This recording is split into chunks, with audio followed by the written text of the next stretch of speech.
நல்லா வாழ்றதுன்னா என்ன, எப்படி நல்லா வாழ முடியும், அதுதான் என்ன பண்ண போறோம், சிந்திக்க போகிறோம். ரைட். சங்கீதங்களின் புஸ்தகம் 22வது சங்கீதம் 26வது வசனம். சாந்த குணமுள்ள புசித்து திருப்தி அடைவாங்க, கர்த்தரை தேடுகிறவர்கள் அவர் என்ன பண்ணுவாங்க, உங்கள் இருதயம் என்றென்றைக்கும் என்ன பண்ணும். கவனிங்க, கர்த்தரை தேடுகிறவர்கள் அவர்களுடைய இருதயம், ஆத்துமா, உள்ளான மனிதன் அல்லது முழு மனிதனுமே என்றென்றைக்கும் என்ன பண்ணுவான், வாழ்வான். அப்படிங்கும் பொழுது இன்னொரு இடத்துல வருது வாழும். கர்த்தரை தேடுகிற இருதயம் வாழும். ஒரு இடத்துல ஒரு வசனத்தை மட்டும் புடிச்சுக்கிட்டு நம்ம எதையும் பேசக்கூடாது. ஆனா த்ரூ அவுட் த பைபிள், வேதாகமத்தின் முழுவதும் ஒரு மனிதன் வாழ வேண்டும் என்று சொன்னால் அவன் யாரை தேடினா போதும், கர்த்தரை தேடினா போதும். கவனிங்க, சங்கீதம் 69:32. சாந்த குணம் உள்ளவர்கள் இதை கண்டு சந்தோஷப்படுவார்கள், தேவனை தேடுகிறவர்களே உங்கள் இருதயம். ரெண்டு விதமான கூட்டம் இன்னைக்கு இருக்கு உலகத்துல, உலகம் சபையிலையும் இருக்கு. அதனால இப்ப இன்னைக்கு காலகட்டத்தில் சபை வேற உலகம் வேற அப்படிதான் பேசணும். ஆனா அப்படி பெரிய வித்தியாசத்தை என்னால் பார்க்க முடியல. கவனிங்க, அதனால பொதுவாகவே சொல்றேன் நான், ஆன்மீகம் அப்படிங்கிறது வாழ்க்கையிலே ஒரு பகுதி.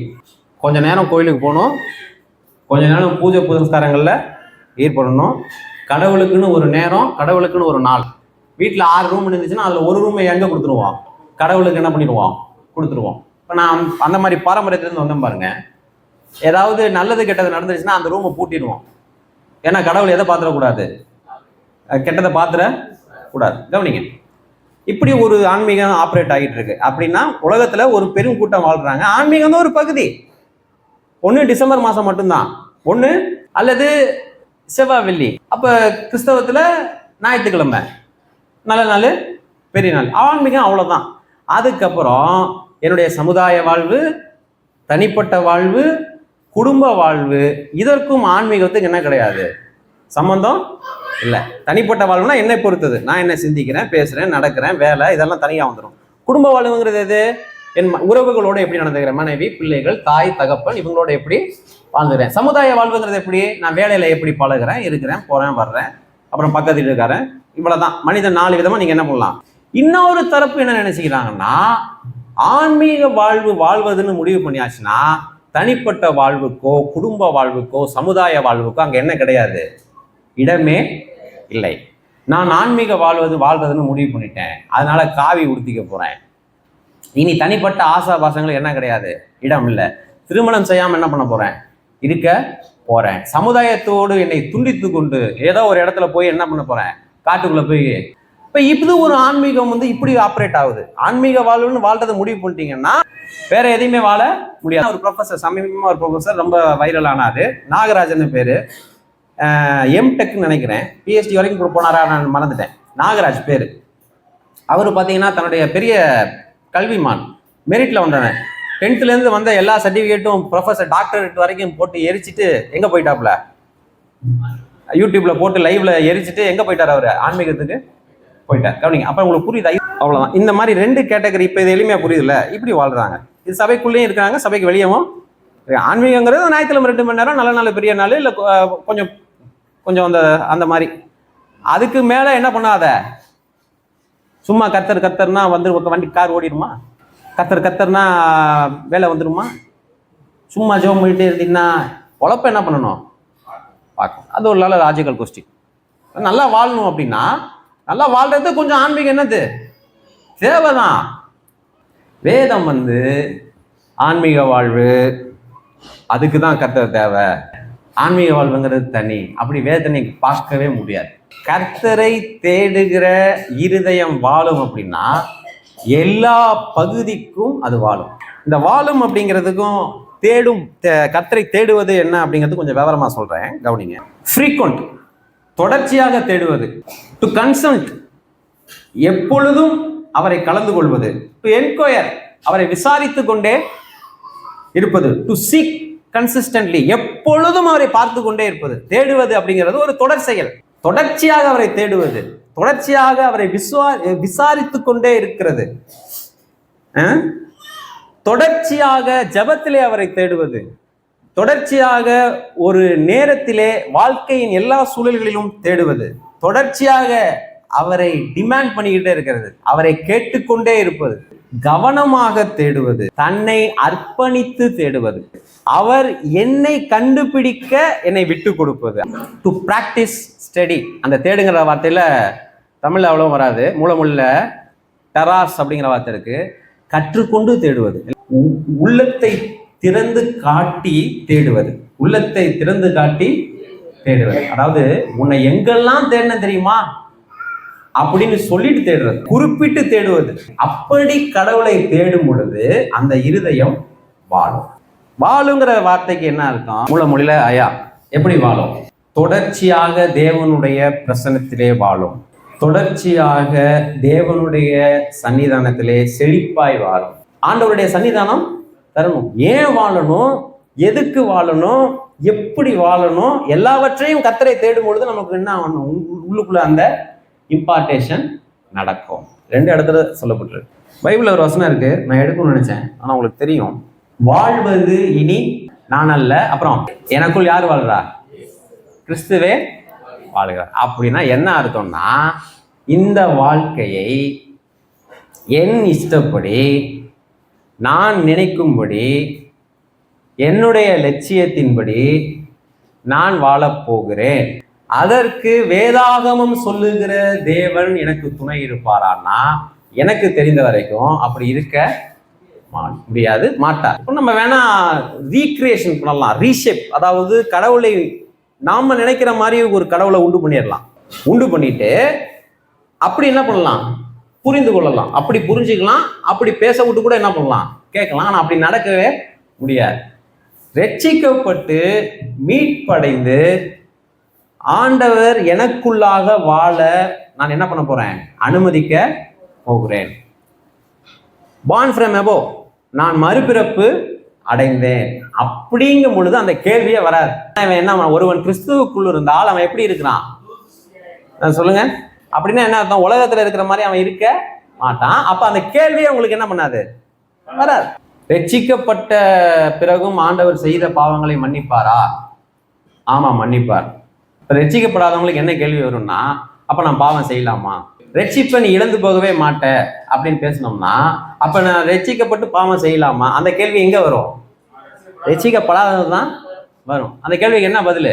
ஆமா, நீ இழக்க மாட்டேங்கிறது பதில் கிடையாது. எங்க போகணும்? மறுபடியும் நீ ரட்சிக்கப்படணும்னு வரணும். கவனிங்க. அப்ப தேவனை தேடுகிற இருதயம் எப்படி பண்ணும்? வாழும். தேடுதல்னா என்னன்னு சொல்லிட்டேன், வாழ்றதுன்னா எப்படி வாழ்றதுன்னு சொல்லிட்டேன். தேவனை தேடாமல் இருக்கிறவர்கள் வேற எதையோ தேடிட்டு இருக்காங்க. தேவனை தேடுகிற இருதயம் வாழும். நான் தேவனை தேடலை இது வரைக்கும் அப்படின்னா என்ன அர்த்தம்? சிம்பிள். தேவனை தேடலைன்னா நான் வாழலை, நல்லா தானே இருக்கேன் அப்படின்னு ஒரு கேள்வி வரணும். தேவனை தேடாம இருக்கிற மனிதர்கள், ரட்சிக்கப்படாத மனிதர்கள் எதெல்லாம் தேடுறாங்க? ஏன் கடவுளை தேட முடியல? கவனிங்க. யோவான் 5:44. கிறிஸ்தவ ஆன்மீகம் என்ன சொல்லுதுன்னா, கடவுளோட நீங்க எதுவுமே கூட்ட முடியாது, அதுக்கு சாத்தியமே இல்லை. தேவனாலே மாத்திரம் வருகிற மகிமையை தேடாமல் ஒருவருக்கு ஒருவர் மகிமையை ஏற்றுக்கொள்ளுகிற நீங்கள் எப்படி விசுவாசிப்பீர்கள்? மனிதர்களை தேடி அவருடைய அபிப்பிராயங்கள் மட்டுமே முக்கியம். நான் நல்லா வாழணும்னா ஒரு 4 பேர் தேவை. நான் நல்லா வாழணும்னா ஒரு 4 பேரை பகிர்ச்சிக்கக்கூடாது. அவங்க என்ன நினைப்பாங்களோ, அவங்க என்னை பற்றி சொல்கிற அபிப்பிராயம் ரொம்ப முக்கியம். ஐயோ நீங்கள் சூப்பருங்க, அது ரொம்ப முக்கியம். பதிலுக்கு நான் என்ன சொல்லுவேன் அவங்கள? ஐயோ நீங்களும், அது மனுஷனுக்கு ரொம்ப முக்கியம். இப்போ அவங்க என்ன பண்ணுவாங்கன்னா, மனிதர்கள் சம்மந்தப்பட்டே தங்கள் வாழ்க்கையை என்ன பண்ணுவாங்க? நடத்திட்டு இருப்பாங்க. அவங்க யாரை தேட முடியாது? கடவுளை தேட முடியாது. நம்பர் 2, அதான் சரியா சொல்லியிருக்கேன்ல, என் மாமா சொன்னார், சர்ச்சைக்கு வர்றவங்களே ஏன்பா அப்படி பண்ணுறேன் நான் கேட்க மாட்டேன், கடைசி வரைக்கும் கேட்க மாட்டேன். கேட்டிங்கன்னா என்ன நம்ம சொல்லுவாங்க?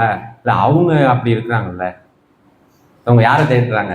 ரோமர் 9வது அதிகாரம் 32வது வசனம். ரட்சிக்கப்படாத மனிதன் மனிதர்களுடைய அபிப்பிராயத்தை தேடுவான். இதை எப்படி தேடுவான்? கவனிங்க. ஆண்டவர் என்ன சொல்றாரு முக்கியம் இல்லை, ஊழியக்காரன் நீ கீழாவாமல் எப்படி ஆவ? 26வது ஆண்டு கோல்டன் ஆண்டு அப்படின்னா அந்த மகிமை உங்களுக்கு போதும். எண்ணத்தினால் என்றால் அவர்கள் விசுவாசத்தினாலே அதை தேடாமல் நியாயப்பிரமாணத்தின் கிரியையினாலே தேடினபடினால் அதை அடையவில்லை. இடறுவதற்கான கல்லில் என்ன பண்ணாங்க? அவர்கள்னா தேவனை அறியாதவர்கள் பொதுவா. கவனிங்க, இது என்ன அர்த்தம் அப்படின்னா, வெளிப்பிரகாரமாகவே என்னை சரி செய்து கொள்ள வேண்டும் அப்படின்னு முயற்சித்து வாழ்றவன். வெளிப்பிரகாரமா சரி செய்யுதுன்னா புரிஞ்சுக்கிட்ட, புரியுதா? இப்ப என்ன வெளிப்பிரகாரமா பாத்தீங்கன்னா நீங்க என்ன நினைப்பீங்க? அதுலயே நான் கவனமா இருந்தேன்னா உள்ள என்ன பண்ண மாட்டேன், சிந்திக்கவே. சொல்ல புரியுதா? வெறும் தோற்றத்துல மட்டும் இல்லை, என் நடத்தையில நான் ஆக்சுவலா எப்படி இருக்கிறேன்னு எனக்கு தெரியும். ஆனா வெளியில மட்டும் நான் வேற மாதிரி என்ன பண்ணுவேன், காமிச்சுக்குவேன். தமிழ்ல ரொம்ப எளிய தமிழ்ல ஹிப்போக்ரட், மாயக்காரன் வரும். முகமூடி அணிந்தவர்கள் அர்த்தம். வேலையில ஒரு முகமூடி, நண்பர்கள் கிட்ட ஒரு முகமூடி, சபையில ஒரு முகமூடி, யாரையும் குறிப்பிட்டு சொல்லல, நீங்க என்ன கூட வச்சுக்கலாம். எல்லாத்துலயும் ஒரு பக்கா முகமூடி. சம்சாரம் காரி துப்புவா. ஏன் அங்க என்ன போட முடியாது சொல்லுங்க? பிள்ளைண்ட கூட கொஞ்சம் ஏமாத்திடலாம். அப்பா வல்லவர், நல்லவர், போதுமானவர், புகலிடமானவர். ஏன்னா இவங்க அப்படியே டெவலப் ஆகிட்டே வருவாங்க. அந்த வெளியில ஜாக்கிரதா இருந்து அப்படியே டெவலப் பண்ணி குழந்தைங்கள்ட்டையும் ஒரு ஹீரோ ஃபிகரை காட்டிக்கிட்டே வருவாங்க. இப்படி நியாயப்பிரமாணத்தின் கிரியை எப்படின்னா, வெளியில எக்ஸ்டர்னலா மேல்பரப்பு அளவிலே என்னை சரி செய்து கொள்ள வேண்டும் அப்படின்னு தொடர்ச்சியாக முயற்சிப்பேன் என்று சொன்னால் நான் யாரை தேட முடியாது. ஏன்னா கடவுள்கிட்ட போனா இப்போ ஃபர்ஸ்ட் எல்லாம் செக் பண்ணுவாரு. ஆண்டவர் எதை பார்க்கறது இல்லை. ஆண்டவர் பார்த்தீங்களா எப்படி இருக்கு அப்படின்னா எதை பார்க்குறாரு? அதனாலதான் பரிசேயர்கள் என்ன சொன்னாரு? வெள்ளை அடிக்கப்பட்ட என்னங்க பழைய செய்தியால இருக்குங்க. அப்ப எக்ஸ்டர்னலா வெளியில கவனிங்க. ஒரு காரியம் இப்ப சொல்றேன் நான், இந்த டேக், இந்த வரியை நல்லா நோட் பண்ணிக்கங்க. ஆன்மீகம் இருக்கு இல்லையா, இது பாவிகள் மறைந்து கொள்வதற்கான போர்வை அல்ல. ஆன்மீகங்கிறது உள்ளிருந்து சரியாகும். கிறிஸ்தவம் போதிக்கிறது என்னது? சண்டை போட்டுக்குவாங்க, வெளியே போய் சண்டை போடுங்க, ஆலயத்துக்குள்ள போடாதீங்க. வெளியே என்ன பண்ணாலும் ஓகே, ஆலயத்துக்குள்ள இருந்து இப்படிலாம் பேசாதீங்க, எங்க போய் பேசுங்க. தலைன்னு சொல்லிட்டாங்க. நானும் 10 வருஷமா கிடைக்கிற நேரத்தெல்லாம் நம்மளை விரட்டி தான் விட்டாங்க. சிலர் வந்து இன்னைக்கு தான் தெரிஞ்சு நாம தான் யாரு, ஆலயம் தெரிஞ்சு. கல்யாணத்தை எங்க தான் நடத்துவோம்? இந்த சீட்டு ஈட்டு போட்டு நல்லா இல்லையா, நல்ல இடமா பார்த்து நடத்துங்க. இல்லை எங்க தான் நடத்துவோம்? ஆலயம். ஆலயம். ஆமா, மாற்றவே முடியாது. நீங்க என்ன சொல்ல வரேன்னா, எக்ஸ்டர்னலி வெளிப்பிரகாரமா இப்போ இது ஆலயம் நினைச்சிட்டீங்கன்னா அப்ப என்ன வரும்? அடுத்த கட்டம் என்னது? ஆலயத்துக்குள்ள இருக்கும்போது எப்படி இருக்கணும்? கரெக்டா இருக்கும். இப்போ நிறைய பேர் அதுவும் நினைக்கிறது இல்லை. ஆலயம் சொல்ல வரல, அட்லீஸ்ட் ஒரு கூடுகையிலையாவது நாகரிகமானதுன்னு அதுவும் கிடையாது. கவனிங்க. அப்ப 2 காரியம் சொல்லிட்டேன். முதல்ல கடவுளால் வருகிற மகிமையை தேடாம மனுஷங்களால வர்ற மகிமையை தேடணும்னா, நீங்க ஒருத்தர் தாங்க இப்படி பேசுனீங்க, எல்லாரும் இப்படி எப்படி தெரியுமா சொல்றாங்க? ஒருத்தர் தான் கரிச்சி கொட்டிக்கிட்டு இருக்க. அது கடவுளால் வருகிற மகிமையை தேடாம மனிதர்கள் மூலமாக வருகிற மகிமையை தேடும் பொழுது யாரை தேட முடியாது?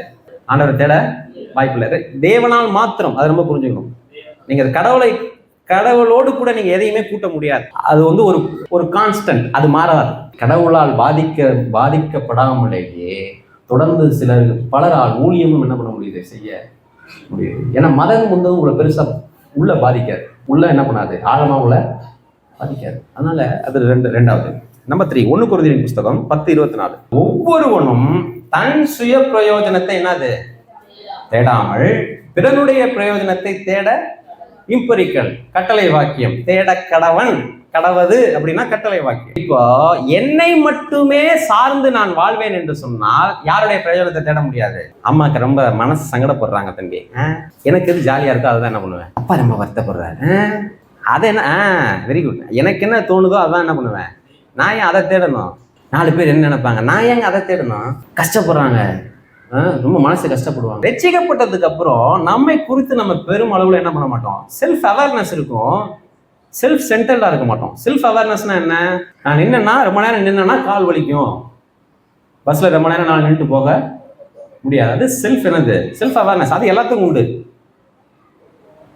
செல்ஃப் சென்டர் அப்படின்னா திட்டு ஏறி என்ன பண்ணிடணும், இங்கிட்ட ஒருத்தனை தள்ளி விடணும், அங்கிட்ட ஒருத்தனை தள்ளி விடணும், என்ன பண்ணிடணும், உட்காந்துடணும். அது பேர் என்னது, செல்ஃப் சென்டர். கவனிங்க, இன்னொருத்தரை பத்தி நான் யோசிக்கவே மாட்டேன் அப்படின்னா அவங்க கடவுளை என்ன பண்ண முடியாது, தேடவே முடியாது. ஏன்னா அந்த நான் சூப்பரா சொல்றேன் பாருங்க, கடவுளே இன்னொருத்தர் ஒப்பீனியன் பத்தி எனக்கு கவலையே இல்லைங்க, நான் கரெக்டா இருக்கேன், என் மனசுக்கு தெரியும், நான் உள்ள சொல்றேன் கடவுளே இன்னொருத்தர் தான். இன்னெல்லாம் தலையை சொல்லி ஆரம்பிச்சிட்டீங்க. அப்ப இன்னொருத்தரை பத்தி கவலையே இல்லை அப்படிங்கிற ஆளு யாரை தேட முடியாது. இன்னொருத்தரை பத்தி மட்டுமே கவலைப்பட்டு இருக்காலும் யாரை தேட முடியாது, தேவனை தேட முடியாது. 1 நாளாகமத்தின் புத்தகம் 10ஆம் அதிகாரம் சவுலை பத்தி சொல்லப்பட்டிருக்கு. 2 வாக்கியங்களை வாசிங்க. அப்படியே சவுல் கர்த்தருடைய வார்த்தையை கை கொள்ளாமல் கர்த்தருக்கு செய்த தன் துரோகத்தின் நிமித்தமும் அவன் கர்த்தரை தேடாமல் அஞ்ஞனம் பார்க்கிறவர்களை கேட்கும்படிக்கு தேடின நிமித்தமும் என்ன பண்ணான், கர்த்தரை தேடாமல் செத்து போனான் அப்படின்னு எழுதியிருந்தாலும் அந்த வாக்கியம் முட்டுப்பட்ட வாக்கியம் தான்.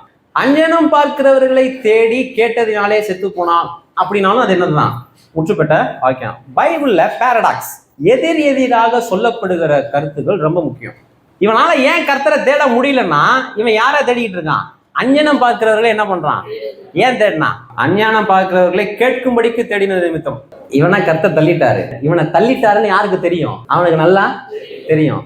கர்த்தர் இவனை விட்டு விலகிட்டாரு, இவன் கூட இல்லைங்கிறது இவனுக்கு என்ன தெரியும், நல்லா தெரியும். நல்லா இவன் என்ன பண்ணான், ஆனா இந்த உண்மையை கேட்க இவன் என்ன பண்ணல, பெட்டரா எனக்கு நான் நினைக்கிற மாதிரி என்ன பண்ணணும், என் காதுல கேட்கணும்.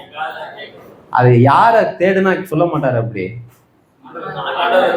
ஆண்டவர் தேடினாரு சொல்ல மாட்டாரு. ஆனா யாரை தேடினா சொல்லுவாங்க. ஆனா நைட் அங்க போவோம், காலைல எங்க வந்துக்குவோம், கொஞ்சம் கேட்க முடியாதுங்க, கொஞ்சம் போய் அதையும் கேட்டுக்குவோம். நைட்டு ஃபுல்லா என்ன பண்ணுவோம், நம்ம நினைக்கிற மாதிரி என்ன பண்ணுவோம். ஏன் கடவுளை தேடாம இன்னொருத்தரை தேடுறோம் தெரியுமா, கடவுளுக்கு நிகராக நாமே வைத்துக் கொள்ளுகிற இறை நம்பிக்கைகளை ஏன் தெரியுமா பேரடாக்ஸ் எதிராக உருவாக்கி தேடுறோம். நீங்க புதிய ஏற்பாடு வாசிங்கன்னா திரளான போதகர்களை தங்களுக்கு சேர்த்து கொண்டார்கள்னு வரும். அது ஏன் நடக்குது அப்படின்னா, இங்க போனா கர்த்தர்ட்ட போனா என்ன சொல்லுவாருன்னு பைபிளை திறந்தா என்ன நடக்குங்கிறது தெரியும், ஜெபம் பண்ணா என்ன நடக்குங்கிறது தெரியும். அதனால அதை என்ன பண்ண வேணாம், தேட. அதுக்காக ஆன்மீகத்தை விட முடியுமா? அதனால எங்க போவோம், கடவுளுக்கு நிகராக நானே ஒரு ஆன்மீகத்தை என்ன பண்றேன், அஞ்ஞனம் பார்க்கிறவரை தேடினானா, ஏன்னா கேட்கும்படி, ஏன்னா கேட்கும்படி. கர்த்தரை ஏன் தேடல, ஏன்னா அவர் என்ன சொல்லுவாரு தெரியும். அது என்ன போனேன், இவன் நினைக்கிற மாதிரி சொல்லி கொஞ்சம் என்னென்ன இருக்கணும், நல்லா. அதனால அஞ்ஞனம் பார்க்கிறவர்களை கேட்கும்படிக்கு தேடினான்.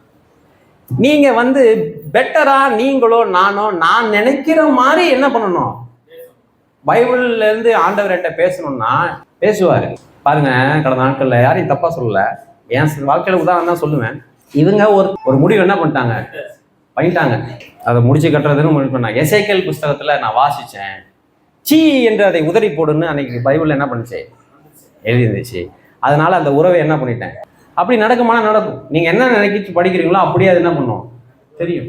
இன்ட்ரடக்ஷன் என்ன, கர்த்தரை தேடுகிற இருதயம் நல்லா பாத்தியா அப்படின்னா என்ன அர்த்தம்னா, ரொம்ப கவனமா தேடுவது. அப்படி தேடும் பொழுது ஒரு மனிதனுடைய இருதயம் என்ன வருது, வாழ்கிறது, கடவுளுடைய ஜீவனிலே வாழ்கிறது. கடவுள் அவனுக்குள்ளாக இருந்து என்ன பண்றாரு, வாழ்கிறார். கன்க்ளூஷன் 2 நாளாகமத்தின் புத்தகம் 17:3. கர்த்தர் யாரோட இருந்தாரு, யோசபாத்துங்கிறது ஒரு ராஜா. கர்த்தர் யோசபாத்தோடு இருந்தார், அவன் பாகால்களை என்ன பண்ணாம, 2வது கமா வருதா, கடவுள் இவன் கூட இருக்கிறதுனால இவன் யாரை தேடல, பாகால தேடல. பாகால் அப்படிங்கிறது கொஞ்சம் விவரமா, கொஞ்சம் பைபிளை கொஞ்சம் நிறைய பேர் தெளிவா கற்கணும்னு நினைக்கிறீங்களா, கொஞ்சம் காது கொடுத்து கேளுங்க. பாகால்னா ஃபெர்டிலைசேஷன் காட், அதாவது அக்ரிகல்ச்சரல் காட். செழிப்பான விவசாயம் நடக்கணும் அப்படின்னா யாரை தேடணும், பாகால தேடணும். அதனாலதான் எலியா மழையும் பெய்யக்கூடாது, பனியும் பெய்யக்கூடாது. அப்பதான் மழையை வரிசிக்க பண்ணுகிற தேவன் யாரு, யெகோவாங்கிறது தெரியும்னா எத்தனை பேருக்கு புரியுது. பாகாலுங்கிறது ஃபெர்டிலைசேஷன் கார்டு, அக்ரிகல்ச்சரல் கார்டு. நல்ல செழிப்பா விளையணும், வேலை செழிக்கணும், பிள்ளைகள் பெற்று அவங்க நல்லபடியா வளரணும், பிள்ளைகள் பெறணுங்கிறதுக்காக. அந்த காலத்துல நிறைய பிள்ளைகள் பெறுவாங்க, பிள்ளைகள்லாம் நல்லா இருக்கணும், பெற்றுக்கணும்னாலும் நீங்க யார்கிட்ட போகணும், பாகால்கிட்ட போகணும். இப்போ எவ்வளவு புரியுதா, நானே என் குடும்பம்லாம் நல்லா இருக்கு, வேலை நல்லா இருக்கு, கைகால் சுகம் நல்லா இருக்கு. இதுக்கெல்லாம் கத்தட்ட வரணும்னு இல்லை, யாரை தேடினாலே போதும். அதனால தாங்க மலையை அடைக்கிறான், வானத்தை அடைக்கிறான். அவன் எலியாவை தேடினா அவன் கொண்டு வாங்கலாம், அவன் தலையை எடுத்துடுவான். ஏன் மலையை அடைச்சு போயிட்டு அவன் கொண்டு அவன் தலையை எடுத்துடுவான். கர்த்தர் யோசபாத்தோடு முடிந்தாங்கிறத கமா, அதனுடைய விளைவு என்ன, தொடர்ச்சி என்ன, அவன் பாகால்களை தேடாமல் தன் தகப்பனாகிய தாவீதின் முன் நாட்களில் நடந்த வழிகளிலே என்ன பண்ணான், சமகாலத்தில் உள்ள எவனையும் அவன் பார்க்கவில்லை. இறந்து போன தாவீதை முன்னிறுத்தி இவன் தேடலை போ, இவனும் தேடலை போ, எவனுமே தேடலை பரவாயில்ல. ஆனா ஆதி நிலையில என் தகப்பன் தாவீது யாரை தேடினா? கர்த்தரை தேடினா. அது மாதிரி என்ன பண்ண போறேன்? நடக்க போறேன். புரியுதா? ஜெபம் பண்ணவே முடியலங்க, பைபிள் படிக்கவே முடியலங்க, இந்த மாதிரி கூடுகைகளில் ரொம்ப இன்ட்ரெஸ்ட் இல்லைங்க. என்ன அர்த்தம்னா, கர்த்தர் உள்ள இருந்தார்னா, கர்த்தர் கூட இருந்தார்னா இயல்பாகவே சில காரியங்களை தேட மாட்டேன். இயல்பிலேயே யாரை தான் தேடுவேன்? யாரு தேடினாலும் தேடாட்டியும் யாரை தேடுவேன்? எங்க அம்மாவே வரல, எங்க அப்பாவே வரல, யாராவது வந்தா தானே ஜெபம் பண்ண முடியும். யாருமே வர முடியும். பாஸ்டரை பார்த்து கூட கட்டு போயிட்டேன்னு சொல்லுவாங்க. என்ன பண்ணானா, கர்த்தர் யோசபாடு கூட அவன் பாகால்களை என்ன பண்ணல? தேடல. யாரை தேடினானா? இவன் கூட இருந்தவன் ஒருத்தனுமே உருப்படல. ரொம்ப நாளுக்கு முன்னாடி தாவீது என்ன பண்ணிட்டாரு? கர்த்தரை முழு இருதயமாக தேடி என்ன பண்ணாரு? இறந்துட்டாரு. தன் பிதாவாகிய தாவீதின் வழிகளில் என்ன பண்ணா?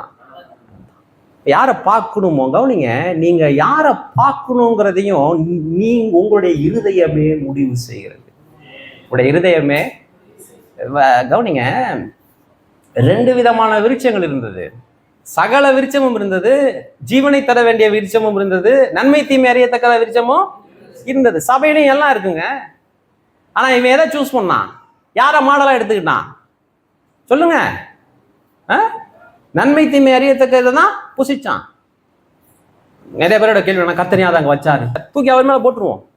பாகால்களை தேடாமல் அதுக்கு அஸ்திபாரம் என்ன? கர்த்தர் என் கூட. தகப்பனுடைய தாவீது நாட்கள் என்ன பண்ணான்? சமகாலத்துல உள்ள யாரையும் உதாரணமா எடுத்துக்காதீங்க ப்ளீஸ். உங்க கையெடுத்து கும்பிட்றேன். இன்னைக்கு நீங்கள் பார்க்கறது கிறிஸ்தவமே கிடையாது. போலியான கிறிஸ்தவத்தை நீங்கள் என்னிடமும் பார்த்தா நீங்க தயவுசெய்து சொல்லுங்க. திருத்திக்கிறான்னு பாருங்க. திருந்தலன்னா தயவுசெய்து சர்ச்சு மாறிடுங்க. அதுதான் ரொம்ப சேஃப். ஜெபம் பண்ணுவோமா? இப்ப கர்த்தரை தேடுகிற இருதயம் வாழும் அப்படின்னு உங்களுக்கு ஒரு கார்டு போட்டு கொடுத்துட்டாங்க. செய்தியை மாத்திட முடியாது. எனக்கே பைபிள் என்ன பண்ணிட முடியாது, மாத்திட்டா அது யாருக்கு டேஞ்சரு? மாத்தி பேசிடுவோம் கேட்கறவங்களுக்கு தான். நல்ல ஆண்டவரே, துதிக்கிறோம், ஸ்தோத்திரிக்கிறோம். தொடர்ந்து உடைய வார்த்தைகள் எனக்கும் எங்களுக்கும் ஊழியம் செய்யட்டும். இயேசு கிறிஸ்துவின் மூலமாய் ஜெபிக்கிறோம் பிதாவே. ஆமென்.